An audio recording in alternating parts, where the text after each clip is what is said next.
Can you see the tarn? Nick, would you swim in there? Maybe. We might.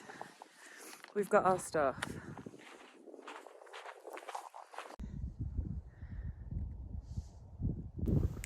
Hello and welcome to a video.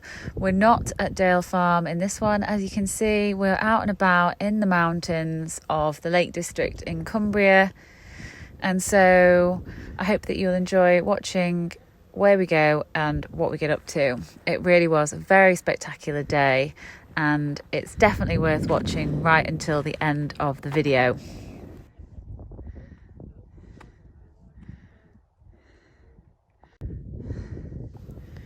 And here we are about 840 metres or so up. Is it above sea level? Above sea level. 845 metres above sea level and well within the snow line, taking in some magnificent Lake District views.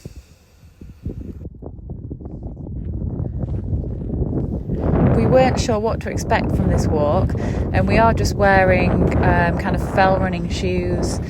So they've got a decent tread on them, but they're certainly not kind of ice hiking shoes or anything like that. So we had to tailor our route to make sure that we stayed safe.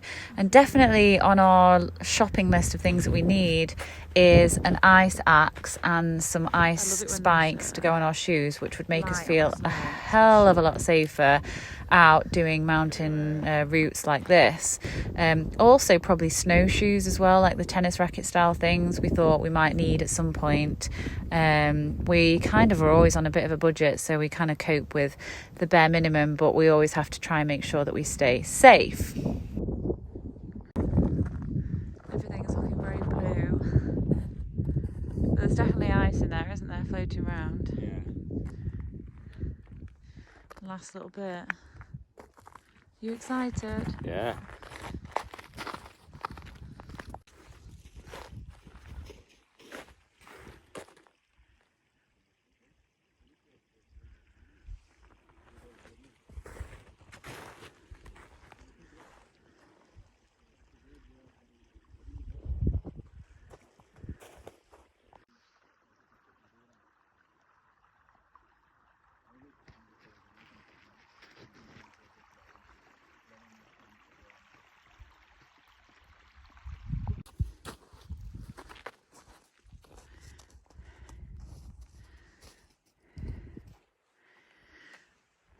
What do you reckon?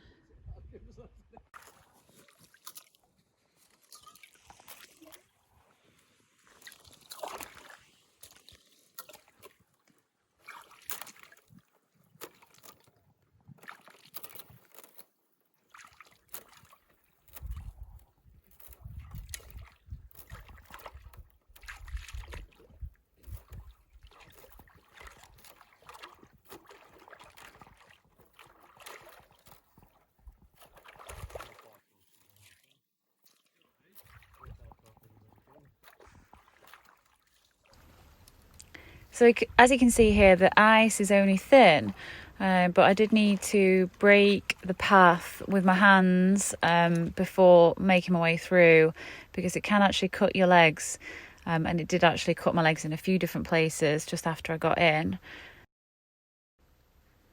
And I really hope that the video captures the stillness and the peace of the place.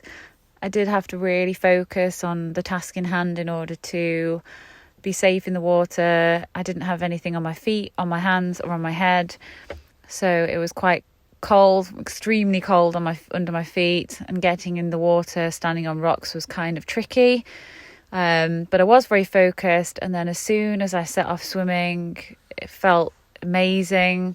I could hear that there were people around on the hiking paths above.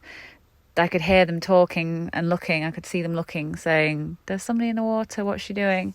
The pain in my hands and feet was the most intense, and I could have worn gloves, but I just wanted to keep my kit to a minimal. And I think I was in the water for sort of 4 to 5 minutes, which felt like plenty long enough considering we were midway through a hike, and I was really wanting to make sure that I wouldn't get too cold so that I didn't feel safe for the rest of the hike, if that makes sense, because you actually get out of the water and your temperature drops and drops and you can end up with mild hypothermia. So I have done this a few times. I know what I'm doing. I know how to take a measured risk, and I did obviously have Nick, who was very wonderful, standing on the side filming and also taking some photographs and ready to support me where needed.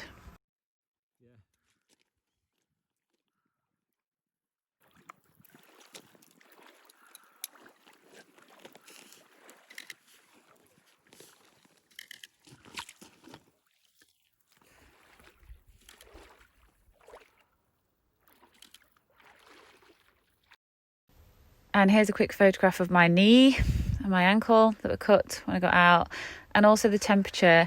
Nick said it was between just over 1 degree and 2 degrees. So the temperature of the water measured at 1.5, which I think is the coldest I've ever experienced, and it certainly was cold. I wasn't in for very long at all. I had to break the ice, but a bit of a hardly many times in a lifetime opportunity, and I just really wanted to make the most of it. So happy memories, eh?